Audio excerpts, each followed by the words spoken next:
Na trhu je mnoho projektů a nemovitostí. Proč jsi vybral právě Grand Sapphire Blue? Tak Grand Sapphire Blue jsem si vybral hlavně kvůli tomu, že jsem zjistil o této společnosti nějaké věci. Já jsem tady byl vícekrát na severním Kypru a viděl jsem tady, co se tady buduje, co se tady staví. A zjistil jsem si o této společnosti nějaké to pozadí, abych věděl, jaká je, co dělá, na čem pracuje. A líbil se mi jejich koncept, proto jsem se na ně obrátil a pořídil jsem si apartmán právě v tomto rezortu. Co ti na tomto projektu přišlo jedinečné? Tak na tomto projektu mě přišlo jedinečné to, že to spojení toho životního stylu a toho rezortu.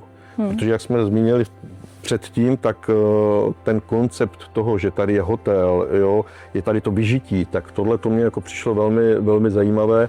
Tak to je pro mě takové důležité, abych jenom nepřijel někam, kde budu v té nemovitosti jakoby přebývat, být. Chci si to užít, chci prostě žít a proto jsem si pořídil tady.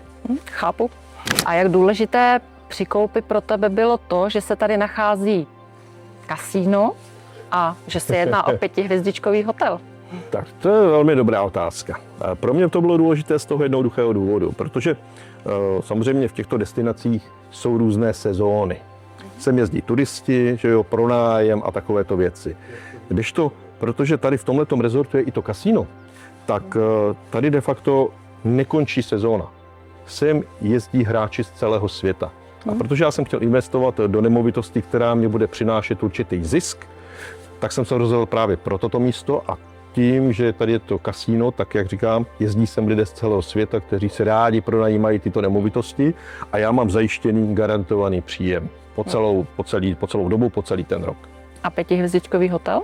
A 5hvězdičkový hotel jsou tady služby, které můžeme využívat, takže to mě taky velmi nadchlo. Ano. Jak složitý je proces koupě v Grand Sapphire? Proces koupě nemovitosti složitý není. Já jsem se o tyto věci zajímal, nakonec to dopadlo tak, že jsem jel se zástupci této společnosti sem na severní Kypr.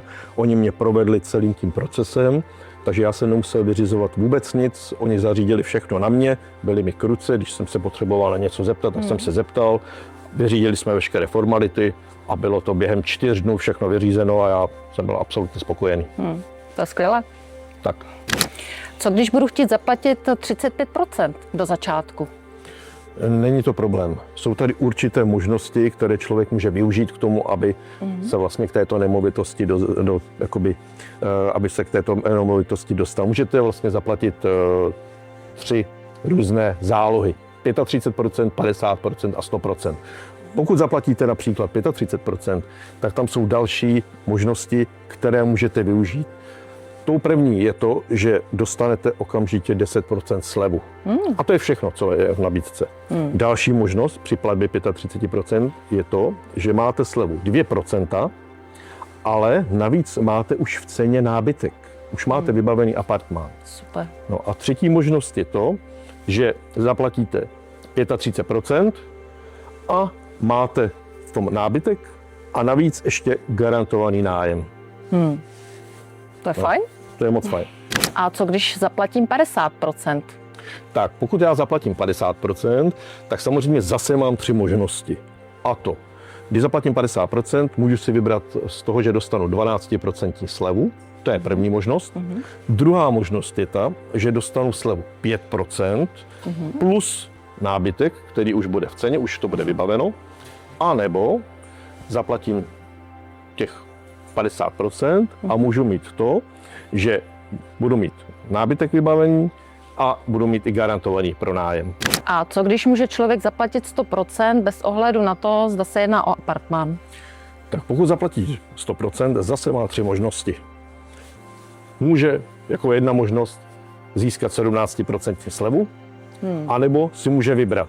Druhá možnost je taková, že má 10% slevu a bude mít už i apartmán vybaven nábytkem, anebo třetí možnost, 10% sleva, vybavený nábytek a garantovaný příjem. To je neuvěřitelný. Přesně tak. Jak dlouho celý tento proces trvá? Tak proces nákupu, celý ten proces trval de facto 4 dny. Přijeli jsme sem na severní Kypr, navštívili jsme společnost Northern, tam jsme vyřídili veškeré papíry, během 4 dnů bylo všechno vyřízeno a já jsem měl svůj vlastní apartmán. To znamená, pokud je byt už postavený a zařízený a zaplatíš 100%, to znamená celou částku, kdy obdržíš klíče, kdy je můžeš dostat? Tak klíče obdržíš následovně. Já ho zaplatil celý, tady ten místní tým, nebo ten tým, který se tady o to stará, všechno připravil, poslal mi e-mail, abych přijel a klíče si převzal. Takže pro mě to bylo de facto hned, ale je to v řádu pár dní, že je to všechno připraveno a já se můžu sebrat a můžu přijet. Takhle rychle? Takhle rychle, ano. Měl jsi před koupí nějaké pochybnosti? No tak samozřejmě, každý člověk má určité pochybnosti, to je jasný, protože máte peníze, chcete investovat a chcete investovat v zahraničí, tak samozřejmě pochybnosti tady jsou. Ale potkal jsem velmi spolehlivý lidi, s kterými jsem se domluvil a co bylo velmi zajímavé na tomto poznání je to, že já jsem s nima mohl jet, oni mě sem vzali do této země, na severní Kypr, všechno mi tady ukázali, projeli jsme si i některé firmy, jo, navštívili jsme Northern a viděli jsme prezentace, všechno mi vysvětlili, řekli co a jak, takže pak ty pochybnosti vlastně ty všechny mě vyvrátily. Jo, ale říkám, každý člověk má na začátku pochybnosti, ale za sebe můžu říct, teď už ne, teď už se nebojím, jo, takže doporučuji to každému. Pokud chcete investovat, nebojte se toho, přijďte a můžete investovat tady. To zní dobře. Přesně tak. V jaké měně při koupi nemovitosti na severním Kypru platit? Tak jsou tady 3 možnosti, takové ty nejznámější, to znamená, můžete využít dolary, britské libry a eura. Jo, to je takový běžný tady platební prostředek. To znamená, když přijde někdo s plným kufrem peněz, tak může zaplatit i takto, takovým způsobem? Ano, i takovýmto způsobem tady lze zaplatit. Přesně tak. Přijdete, přinesete peníze, řeknete ano, já chci tento apartmán, tak to přímo zaplatíte a je to vyřízené. Co bys řekl lidem, kteří uvažují o investici na severním Kypru? Tak, co bych jim vzkázal, nebo spíš řekl, já jsem si procházel hodně zemí, co se týká, protože jsem chtěl investovat v zahraničí peníze. Lidem bych řekl asi to, že tady severní Kypr jako takový je mimo Evropskou unii. Takže tady ty ceny nemovitostí stále ještě pro mě dávají velký smysl. No, každý mluví o nemovitostech, ale nikdo nemluví o jistotě. Jo, já když chci investovat, tak chci mít nějakou samozřejmě jistotu. Tady, když jsem si to všechno zjistil, ty informace, tak mi to tu jistotu dávalo. Společnost Northern, která staví tento resort, buduje tady různé další věci, tak to byla pro mě taková velká jistota, že opravdu to bude dotaženo do konce a že ten garantovaný příjem bude. Je dobré, že tady člověk může nakoupit nemovitosti takzvaně off-plan, to znamená ještě v té fázi výstavby. Vy, když si koupíte takovouto nemovitost, tak ta nemovitost na konci vlastně v průběhu té výstavby ona získává na hodnotě a na konci té výstavby je od nějakých 30 až 40% ta její cena navýšená. Tak to bylo pro mě jako pro člověka velmi zajímavé. Proto jsem se rozhodl investovat na severním Kypru a můžu to doporučit každému. Rozumím. Proč je právě teď dobrá doba na to investovat na severním Kypru? To je dobrá otázka. Jen zřídka se stává, že určitý region se prezentuje s takovou mírou jasnosti, pokud jde o jeho budoucnost. Region Long Beach zejména přitahuje značné investice z celého světa. Nejen do výstavby, ale také do turistické infrastruktury. Například se chystá zahájení výstavby 3 velkých hotelů s celkovou investicí přesahující 500 milionů eur. Takto trvalá investiční aktivita podporuje růst hodnoty nemovitosti. Region má navíc stále dostatek prostoru, než jeho realitní trh dosáhne svého vrcholu. Například pokud si koupím apartmán, ale žiji v Irsku, mohu si najmout společnost, která mi zajistí pronájem a stará se vlastně o ten apartmán? To je dobrá otázka. To jsem taky potřeboval vědět, když jsem kupoval tuhletu nemovitost. Ano, samozřejmě se vám to postarají. Já tady nežiju trvale, žiju v České republice, ale společnost Northern se o toto všechno postarala. Jo, takže máte tady svoji nemovitost, kterou dáte do pronájmu a ta společnost se vám o všechno stará. Vy nemusíte vlastně zařizovat nic. A je to velká výhoda. Nevím, jestli třeba někdo už nemovitost nějakou máte. Jo? Vemte si, scháníte nájemníky. Jo, teď s nima řešíte různé problémy a tak dále. Tady ne, protože tady jsou krátkodobý pronájmy, takže tohle to řeší všechno firma, jo, a oni vám garantují ten pronájem, protože jak jsme se bavili na začátku, ta garance pronájmu je nějakých 8% z té ceny té nemovitosti. Jo. To zní dobře. Přesně tak. Pro mě to bylo hlavní lákadlo. Není se čeho obávat? Jedna věc je jistá. Vždy budou existovat jak pozitivní, tak negativní pohledy. Nejdůležitější je mít přístup k objektivním a spolehlivým zdrojům informací. Při návštěvu Kypru jsem se online setkal s pozitivními i negativními informacemi. Po příjezdu jsem však byl skutečně ohromen a měl jsem pocit, že některé z těchto informací byly zavádějící. Právě proto doporučujeme domluvit si prohlídku nemovitostí poté, co je vybrána, aby bylo možné získat jasnou a přesnou představu před samotným rozhodnutím. Jak je to v případě, když si koupíš byt bez nábytku a chceš ho pronajímat?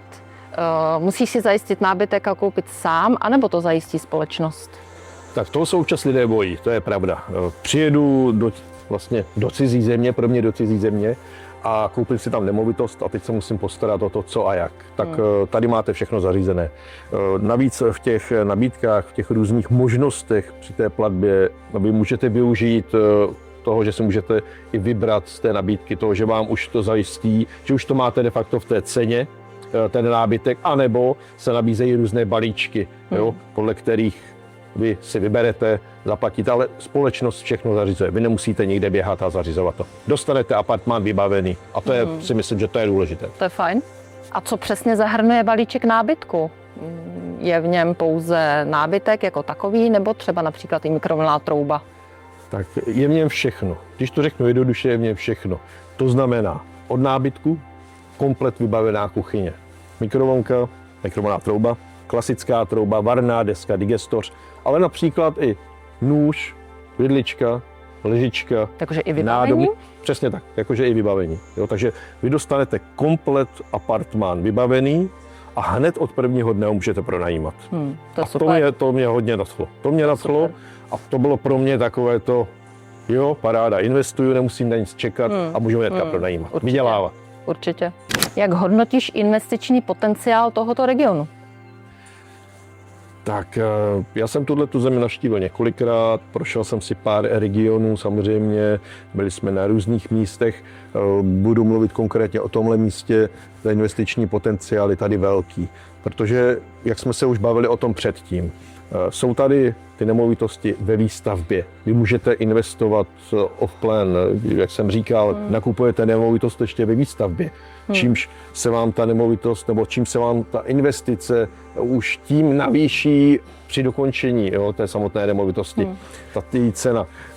Vemte si, vy koupíte a pak se vám to navýší po dokončení nějakých 30-40%.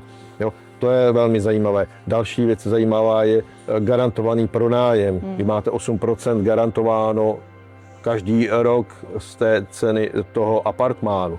To je perfektní. Jo, to za mě jako, a říkám, nemusím se o nic starat, jo, protože znám ty starosty, které jsou kolem toho. Tady se opravdu nemusím nic starat. Ten potenciál je tady velký. Když se člověk rozhlédne a přijede sem, tady se pořád něco buduje. Tady je pořád nějaká výstavba. Takže je tady opravdu velký potenciál. Super. Jaké typy apartmánů jsou v Grand Sapphire? Grand Sapphire jsou následující. Jsou tady studia a potom jsou tady apartmány. 1, 2, 3 a 4 pokojové. A navíc jsou tady ještě penthousey, ty jsou většinou na samých vrcholech těch budov a ty mají 3 až 4 pokoje. Pokud si člověk koupí apartmán v Grand Sapphire, může využívat hotelové služby? Tak, to mě taky zajímalo právě, protože tady máte spoustu toho vyžití. Máte tady bazén, máte tady vnitřní bazén, máte tady, já nevím, pro děti, jako hernu, jo, máte tady, já nevím, kadeřníka, masáže a tak dále. A to mě zajímalo, jestli to mohu využívat. Ano, jako vlastník všechny tyto nabídky, které tady jsou, já mohu využívat. To mě taky zajímalo, to bylo pro mě velmi lákavé, takže ano, můžete. Jednoduchá odpověď, ano. To je luxus. Přesně tak, to bylo pro mě působilo velmi luxusně, ano. Jak jsem říkal i na začátku, jak jsme se bavili, vy tady vlastně máte 5hvězdičkový hotel, máte tady kasíno, máte tady všechny tyhle ty vymoženosti. Vy si nekupujete nemovitost. Jak jsme říkali na začátku, kupujete si životní styl, my tomu říkáme takzvaný 7hvězdičkový životní styl. Jo. A tohle jsem něco takového hledal, tady jsem absolutně spokojený. Proč je právě teď vhodná doba investovat na severním Kypru? Tak za mě to bylo jedině proto, protože v současné době tady pořád probíhá výstavba. Tady v této zemi, vlastně, jak jsem už říkal v té předchozí odpovědi, pořád můžete nakupovat ty nemovitosti off-plan ve fázi výstavby, ve fázi projektu. A když ta nemovitost vlastně začíná teprve na papíře a vy si můžete koupit, tak tím, že tady takzvaně kopnou do země, tak najednou vám to vyskočí o další procenta výš. A pomalu, jak se to staví, jak je 3D, nějaký nákres té nemovitosti, zase to poskočí trochu výš. Jo? Takže tohleto je jakoby důležitý pro to, aby lidé tady zainvestovali své peníze, aby měli jistotu v tom, že se jim to vrátí, jo? Že nestratí, že ty peníze nestratí, jak se někde občas v jiných zemích ukázalo. Je to tak? Není se čeho obávat? Ne, určitě ne. Tenhle ten garantovaný pronájem nebo vůbec to pronajímání té nemovitosti, tak to zařizuje společnost. Vy na začátku se s nimi domluvíte, ona všechno zařídí vám komplet, jak jsem říkal, všechny nájemníky vám schání a tak dále a pak vy dostáváte své peníze z toho pronájmu, takže vy de facto se nemusíte vůbec o nic starat. To zní dobře. Přesně tak, je to velmi dobré. Tak já moc děkuju za rozhovor a za odpovědi. A co by si na závěr chtěl vzkázat lidem? Tak určitě bych vzkázal toto. Pochybnosti na začátku budete mít, tak jako jsem měl já. To je jasné. Důležité je nenechat se rozházet nějakými negativními vlivy. Zjistěte si veškeré potřebné informace. Nejlépe je sednout na letadlo, přiletět na severní Kypr, domluvit si nějaké schůzky tady, nechat se provést po projektech, nechat si ukázat ty projekty přímo, tak jako tady společnost Northern. Jo. Já jsem s tím byl maximálně spokojen, takže já doporučuji, domluvte si schůzku, poleďme spolu sem, pojďme se na to podívat, pojďme společně investovat a pojďme společně hlavně vydělávat. A jak jsem říkal na začátku, pojďme žít 7hvězdičkový životní styl.